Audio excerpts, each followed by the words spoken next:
guys, so I'm here today to review a book, and that is The Red House Mystery by A.A. Milne. Yes, that is the same A.A. Milne that wrote Winnie the Pooh. This is his one and only adult novel, which is such a shame because I really enjoyed this book. I think it was a really good, fun whodunit murder mystery. It really ticked all the boxes for its genre, and I think a lot of people will enjoy.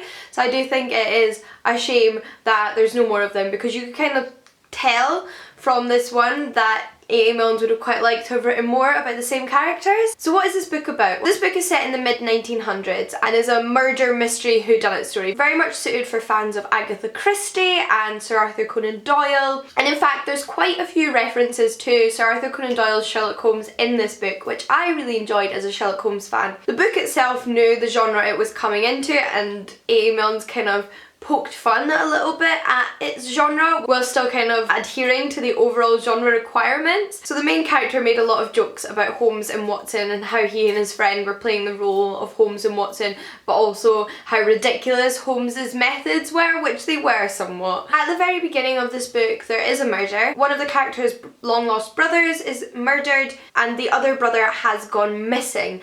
Most people obviously suspecting that this is because he's killed his brother. Enter our detective, who's not in fact a professional detective, but a wealthy young man who has the resources to kind of do as he wishes, and one of his friends is staying in the Red House where the murder has taken place. And as one of the first witnesses to the scene of the crime, he becomes involved in solving the mystery and becomes our kind of Holmes character, whereas his friend becomes his Watson. Mystery is very much one of those mysteries where you can work it out as you go along with the story. It's not like Sherlock Holmes in that you have to wait for the very end for a revelation of something you never would have suspected in the least, because the clues weren't there for you, or at least you couldn't interpret them in the same way as Holmes could.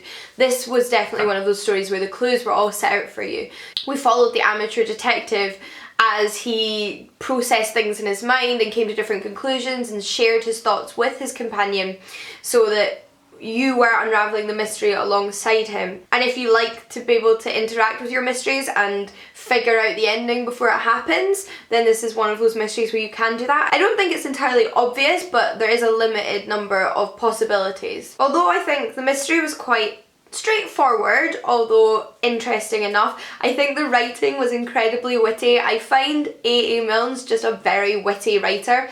I find his Winnie the Pooh actually quite witty for children's writing, and I think this comes across in the Red House Mystery but in an adult setting, which is fabulous, and I was so happy to be able to experience his writing, which I knew I enjoyed, in this setting, and it really worked. And I think his writing was very clever and was very witty, and his characters were very likeable, and again, the main character was quite witty. I must say there were a few moments where I did chuckle out loud at the story and the conversations the characters were having. The book itself is very short, it's under 200 pages, and I think a good length for the kind of book that it was. It could have gone on too long if it had gone past the 200 pages, but thankfully it didn't. I know some people get irritated by detective characters who aren't actually detectives, or police officers who are just randoms basically that are very good at solving mysteries, which is what this character was.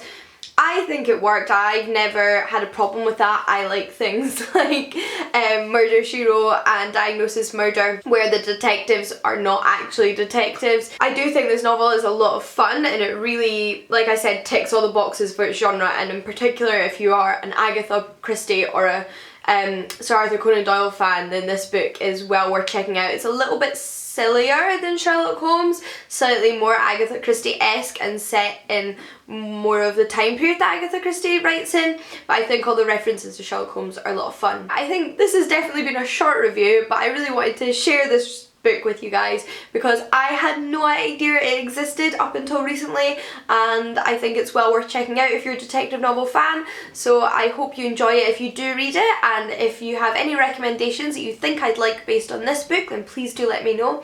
And until next time guys, happy reading. I'll see you all again soon. Bye!